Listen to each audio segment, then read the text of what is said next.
Alright, let's take a look at parallel and perpendicular lines. Now parallel lines, if you remember, are two lines that are running in the same exact direction, and if we kept going and going and going and going, they would never touch each other. A good way to remember that parallel lines are this type of line is the two L's in parallel. These are parallel L's, so a little trick to help you remember. And the thing that it's important that you want to remember about parallel lines are that they have the same slope.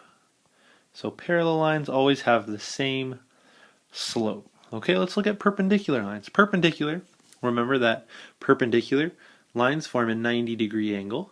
As you can see here, these are kind of like the opposite. They're going straight across each other. And the thing you want to remember about perpendicular lines are the slopes of the lines are the negative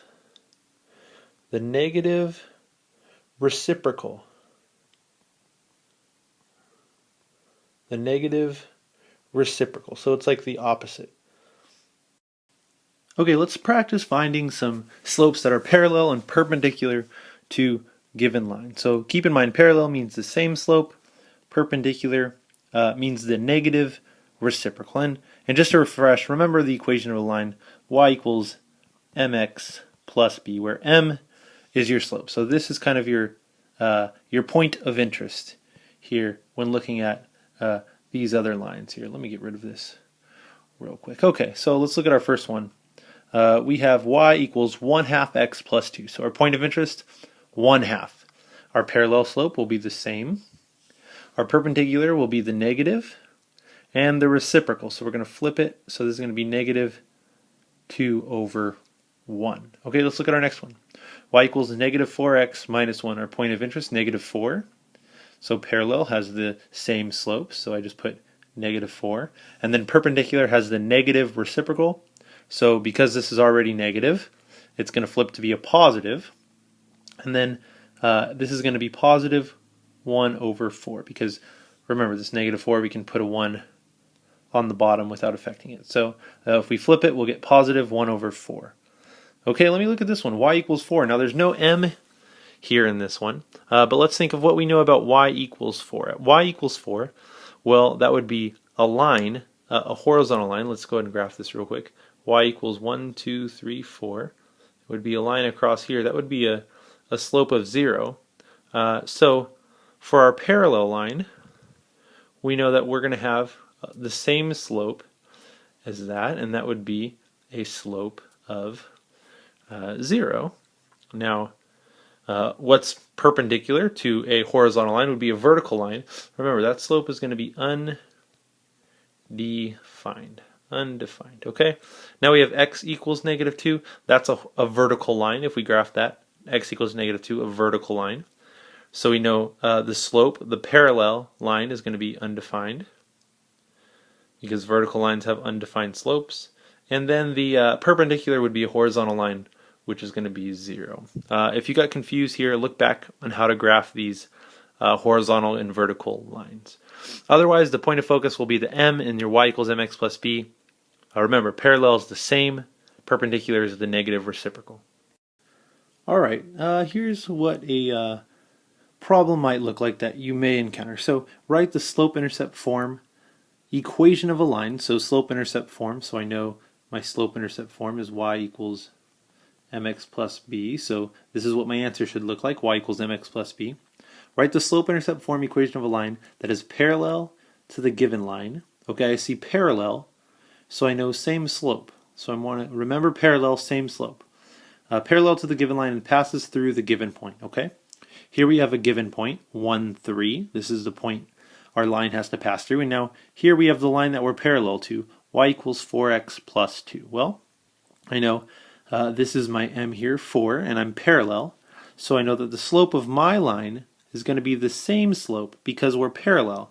So I know my m is going to equal 4, and I got that from this line here. The slope here is 4. I'm parallel, so I have the same slope. Now it's just like problems we've done before. We want y equals mx plus b, so let's plug in the information we know. We know our y here is 3 in our x comma y here. That's our point, so we know our y is 3 equals our m. our m is 4, times x, our x is 1 up there, 1 plus b. Now we can solve for b. We'll get 3 equals 4 plus b.